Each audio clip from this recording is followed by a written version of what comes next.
You should have seen us gunning, passing the folks along the road just as they were standing. All the lads and lasses there, all with smiling faces, gunning along the Scotswood Road to see the bleeding races. Welcome to the Old Geordie Geezers Review. Old Geordie Geezers Reviews are aimed at a more mature audience and are from a reviewer who is not ashamed to admit that he himself may actually be an old geezer of Geordie origin. I'm not going to try and confuse you by reading a long list of technical specifications or impress you by showing you how to take something out of a box. It's my considered opinion that if you really feel the need to watch a video of somebody taking something out of a box, your problems are way beyond anything that can be addressed by an internet review. I'm just trying to give you enough information so that you can decide if the thing that I'm reviewing fits your needs and is worth a punt. It doesn't matter if you don't know the difference between a Bluetooth and a blue rinse, or you come down somewhere between wireless and toothless. I'll try to keep it simple. Today's Old Geordie Geezers review covers the BT4809 Bluetooth adapter that I bought online from GearBest for less than $25 plus shipping about 5 months ago. I bought a few things from GearBest now, and so far they've impressed me, so I have no problem recommending them to you if Chinese is the way you want to go. For convenience in this review, I'll refer to the BT4809 Bluetooth adapter as Betty. I've used Betty fairly regularly, and I think I've had her long enough now to give you a decent opinion based on how she's performed over the last few months. I'm going to play music wirelessly from my old mobile phone through Betty and onto an old iPod docking station.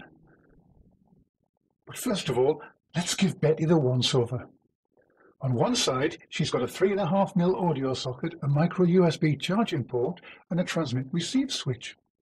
The 3.5mm audio socket means that you can connect her to just about any device with an auxiliary in or a headset socket. That really opens things up when it comes to compatibility. On the other side, we have 3 buttons. The middle one turns her on and off, while the plus and minus buttons take care of the volume up and down.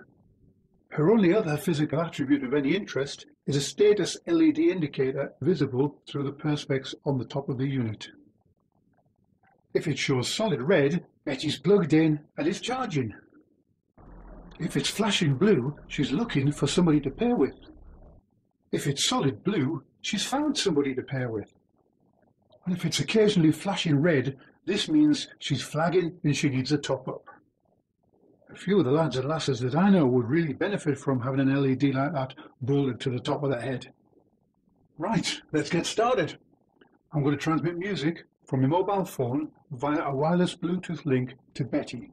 That means Betty will be receiving, so let's get Betty into receive mode. Right, that's on to R for receive. Betty and the docking station need to be physically connected together with the 3.5mm audio cable that came along with Betty. So now I need to establish a Bluetooth connection between my phone and Betty. So we turn Betty on and get her ready for pairing. We do this by holding down her power button for about 4 seconds. Once she starts flashing blue, this means that she's looking for somebody to talk to. We then go to the phone and go through the procedure to pair it with a new device. This will be different for different devices, but generally it includes switching Bluetooth on, doing a scan, and then some kind of confirmation. So that's Betty on the phone there, link BT4809. Notice that once Betty is flashing, she needs no further encouragement. She's now happy to pair with just about anything that walks past. According to the spec, she's not averse to pairing to 2 different devices at the same time. Yes, Betty's a bit of a techno slapper, but in her defense, she's very good at her job. At this point, if all has gone well, if the planets have aligned and everything's working and Bluetooth magic has occurred, then we can now send music from the phone through Betty and on to the docking station.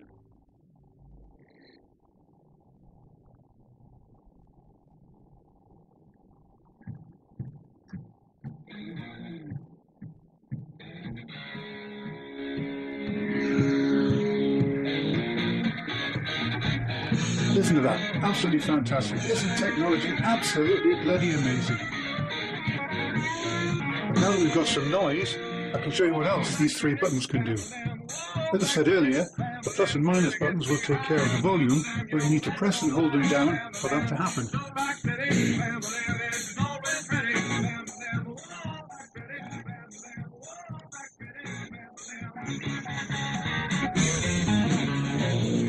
press on the volume buttons will skip tracks backwards or forwards.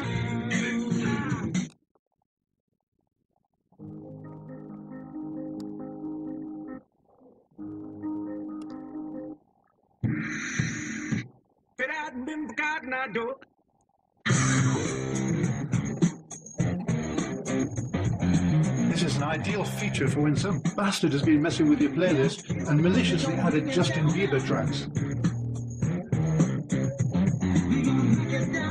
And for those times when the phone rings and you want to convince the boss that you're hard at work, a quick tap of the power button pauses the music.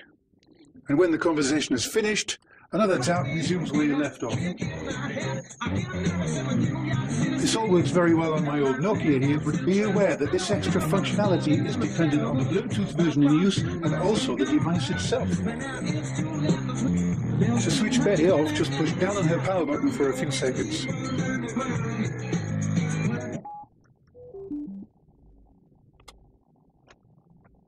When you turn it back on, you shouldn't need to pair her up again, but Bluetooth technology does occasionally have a mind of its own, and sometimes you might need to go through the pairing process again.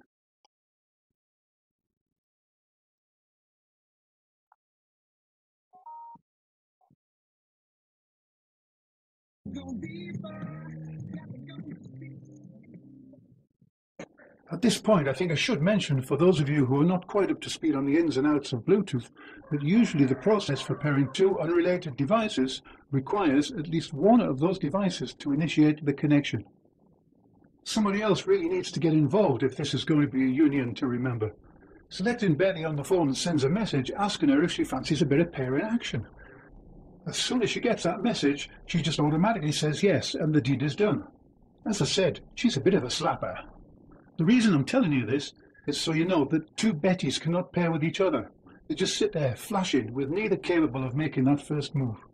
This is a shame, but I thought I'd let you know, just in case you thought that maybe you'd go out and buy two of them, switch one to transmit, the other to receive, and then maybe connect, say, an old iPod Classic to your old Marantz amplifier. I thought that. I bought two, and I can't. Just like Betty, they'll all pair at the drop of a hat, but none of them is willing to take that responsibility and make that first move. So think about that when you consider why you are buying a Betty. While I can't give you definitive numbers on battery life, I get a full working day's action out of her without a single flash of red, which is easily good enough for me. Well, I hope this old Geordie Geezer's review leaves you a little more informed about the Link BT4809 Bluetooth adapter and a little more aware of its capabilities. Betty has basically done her job well, and while she won't talk to some of my other gadgets, I realise this isn't so much her fault as a limitation of the current Bluetooth technology. So overall, she leaves me feeling fairly satisfied. Time for a cigarette. If you have any questions or comments about Betty, feel free to drop me a line below. So it's cheers and ta-da from the old Geordie Geezer. All the lads and lasses there, always smiling faces, gathering along the Scotswood Road to see the bleeding races.